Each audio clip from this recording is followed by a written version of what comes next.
अगर एक family rent पे रह रही है और आज की डेट में हर फैमिली का एक सपना है कि हमें एक घर खरीदना है एज अ एंड यूज़र, तो एक रेंटेड फ्लैट से निकल के हम अपने ओन्ड हाउस में कैसे जाएं, we will talk about on this topic. आज की डेट में कुछ प्लान्स ऐसे हैं कि जिनके अंदर एंड यूज़र को टूवर्ड्स बिल्डर एक XYZ अमाउंट, फॉर एग्जाम्पल 9% और 10% उसको अमाउंट पे करना है towards builder.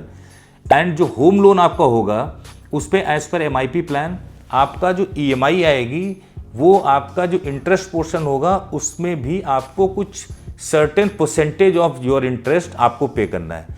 So that increases your affordability. Let's take an example कि अगर मेरे फ्लैट की कीमत 2 करोड़ रुपए and we are staying on a rent जिसका रेंट हमारा अप्रॉक्सीमेट 25,000 है।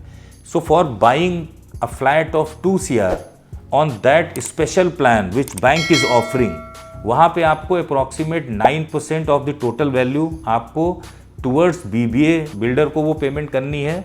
फॉर मेकिंग BBA बनाने के लिए बिल्डर को आपको पेमेंट करनी है 9% और 10%। रिमेनिंग जो आपका बैंक लोन होगा उस पर आपकी EMI अप्रॉक्सीमेट 16 to 20,000 होती है। Where flat cost is 2 CR, understand the calculation, where flat cost is 2 CR, initial BBA बनाने के लिए आपको 9% और 10% देना है as per the builder plan.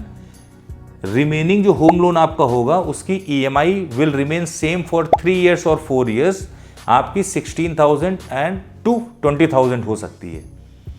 So which increases the affordability. अगर एक फैमिली 20 से 25,000 रुपए के रेंट पे रहती है और उसको 9% का पेमेंट करके अगर 20,000 की EMI पे कर रहा है एज इन होम लोन, सो आप एक घर खरीद सकते हैं जिसका पोजेशन आपका 3 years पे है।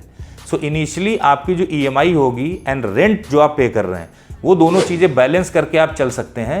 And 3 years down the line, जब 3 साल के बाद आप अपने घर में शिफ्ट होंगे तब आप उसको ओन कर सकते हैं। So for more information on these MIP and subvention plans, please come and visit Tathagat Prop Mart, DLF Corporate Greens. Please call us for discussion. Thank you very much.